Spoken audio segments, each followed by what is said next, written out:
हार जाओ, है ना? हाँ जी। आज हमें करना है छल कपट का त्याग करना है। किसका करना है? छल कपट। छल कपट का त्याग करना है। समझे ना? तो ये छल कपट वह छल कपट है जो हमें नीचे गिराता है। क्या कर देता है? गिराता है। यानी छल कपट का दूसरा नाम है बेईमानी। क्या है? बेईमानी।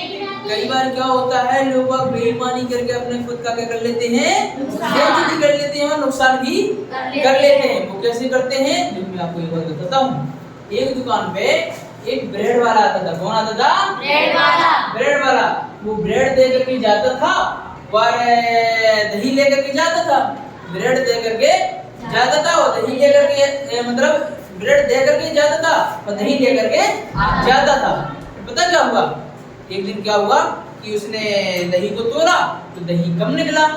दुकानदार ने जो दही दिया था ब्रेड के बदले, दही कम निकला।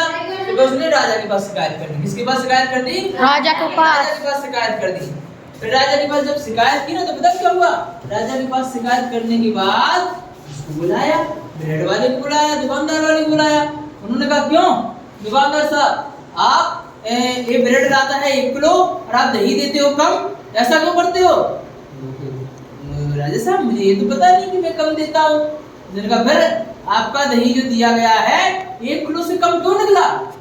तो दुकानदार ने कहा कि राजा साहब मैं तो ऐसा तोलता हूँ कि जितना ब्रेड आता है वो एक तराजू पे ब्रेड को रखता हूँ, दूसरी तराजू पे किसको रख देता हूँ? दही को रख देता हूँ, दे देता हूँ। तो फिर उसने कहा अच्छा ऐसा है क्या? तो फिर देखा तो फिर तोला तो ब्रेड 1 किलो से ही कम था। क्या था? ब्रेड 1 किलो से कम था। तो उसके किसका नुकसान हुआ? जिसने शिकायत की थी, जिसने ब्रेड कम दिया था, उसका नुकसान हुआ कि नहीं हुआ? सारी भरी सभा में बेइज्जती हुई। ऐसे बेटा आपको करना है। कभी भी है अगर दुकान पर भी जाओ, दुकान पे अगर दुकानदार धोखे से अगर एक्स्ट्रा पैसे भी वापस कर दे तो आपको उनके पैसे वापस दे देना है। देखो मैं बता रहा हूँ, दिल्ली में गया था मैं। दिल्ली में एक रिक्शे वाले के पास 20 रुपए एक्स्ट्रा आ गए थे। 30 रुपए किराया था, उसने सामने वाले ने 50 रुपए दे दिया था। तो रिक्शे वाले ने काफी दूर तक आवाज लगाई थी। तो काफी दूर तक आवाज लगाने के बाद जब आया उसने 20 रुपए से वापस की। मेरे सामने की घटना है, सत्य घटना है। ऐसे अगर ईमानदारी के साथ जिएंगे तो हम कभी फेल नहीं होंगे। ना कभी भी है सच्चाई के साथ नहीं छोड़ना। किसका साथ नहीं छोड़ना? सच्चाई का। बेईमानी अपने अंदर नहीं लानी है। पढ़ाई की प्रति भी बेईमानी नहीं लानी है। गुरुजी ने जो काम बताया तुम्हें वो काम तुम्हें करना है। क्या करना है? गुरुजी ने जितने भी काम बताए तुम्हें वो काम तुम्हें करना है। ये नहीं है कि गुरुजी आपने तो काम बताया था और कोई बहाना बता दिया और कि मैं भूल गया, या इस तरीके से नहीं करना है। समझ आई बात? इससे क्या होगा? तुम्हारा खुद का नुकसान होगा। किसका नुकसान होगा? खुद का। तुम्हारा खुद का नुकसान होगा। क्यों होगा? पढ़ाई तुम्हारी बर्बाद होगी, नॉलेज तुम्हारा कम हो जाएगा। होगा कि नहीं होगा? छल कपट अपने साथ भी होता है। समझे? बताओ मनुष्य की आदत क्या होती है? मनुष्य की आदत ना, अपन किस गति में है? मनुष्य गति में। किस गति में है? मनुष्य गति में। मनुष्य गति में। मनुष्य की जो आदत है छल कपट की मूर्ति होती है। किसकी मूर्ति होती है? छल कपट की। छल कपट की मूर्ति होती है। सुनो मैं बता रहा हूँ, दो दोस्त थे। क्या थे? दो दोस्त थे। वो एक गांव से दूसरे गांव जा रहे थे। हाँ। जा रहे थे एक गांव से दूसरे गांव। रास्ते में जंगल मिला। क्या मिला? जंगल। जंगल मिला। दोनों आपस में बात करते हुए जा रहे थे कि मतलब एक दूसरे का हम लोग साथ देंगे, कोई भी अगर दिक्कत आई तो दोनों मिल करके साथ देंगे, हम कभी साथ नहीं छोड़ेंगे। इस तरह की बातें करते हुए जा रहे थे। बस जंगल में रात थोड़ी सी शाम हो जाती है। शाम हो जाती है, कभी दोनों हाथ पकड़े, एक दूसरे के हाथ पकड़े चले जा रहे थे। रास्ते में क्या आता? भालू आता है। क्या आता है? भालू आता है। जैसे ही एक दोस्त भालू को देखता है, भालू को देखते ही सटा दौड़ता है और पेड़ पर चढ़ जाता है। एक दोस्त पेड़ पर चढ़ गया। तो क्या पता क्या हुआ था? पेड़ पर जब चढ़ गया तो उसने दूसरे दोस्त जो नीचे रह गया था ना, उसने कहा भाई मुझे भी ऊपर ले ले, मुझे भी ऊपर चढ़ा ले, वरना भालू तो मुझे मार देगा। दूसरे दोस्त ने कहा मैं खुद ही बड़ी मुश्किल से चढ़ पाया हूँ, अब मैं तुम्हें चढ़ाऊंगा तो मैं नीचे गिर जाऊंगा। क्या कहा? मैं तुम्हें चढ़ाऊंगा तो मैं नीचे गिर जाऊंगा। उसने क्या कहा? उसने ना फिर वो नहीं किया, उसको चढ़ाया नहीं दोस्त को। दोस्त नीचे रहा। उसने कहा कि अब मैं चढ़ नहीं पाता हूँ, भालू पास में आ रहा है, क्या करें? तो फिर बस कुछ नहीं, तो उसने सोचा कि किसी दिन मैंने सुना था कि अगर भालू मरे हुए आदमी को नहीं खाता है तो सांस रोक करके लेट गया, नीचे लेट गया। क्या किया? नीचे लेट गया, नीचे लेट गया। पता क्या हुआ? भालू उसके पास आया, सूंघा और बस चला गया। तो जो दोस्त ऊपर था ना नीचे आया। कहाँ आया? नीचे आया। तो पता उसने क्या किया? उसने फिर जो दोस्त नीचे रह गया था उससे पूछा तो भालू ने तुम्हें कुछ किया नहीं, पर तुम्हारे कान में कुछ कह रहा था। क्या कह रहा था? मुझे बताओ। क्या कह रहा था? मुझे बताओ। क्या हुआ? उसने क्या कहा? उसने कहा ऐसे दोस्त मत बनाओ जो छल कपट की मूर्ति हो। क्या हो? जो छल कपट की मूर्ति हो, जो मुसीबत में तुम्हारा साथ छोड़ दे। समझे ना बात को? तब से उसने कहा कि आप अब अपने रास्ते, आज से हमारी तुम्हारी दोस्ती समाप्त। वास्तव में हमें सच्चाई का साथ देना चाहिए और मुसीबत में किसी का साथ नहीं छोड़ना चाहिए। ये नैतिकता है। क्या है? नैतिकता है। समझे ना बात को? और हमें जो बनना है वो हमें कैसा बनना है? अंगूर के समान बनना है। किसके समान बनना है? सर क्यों?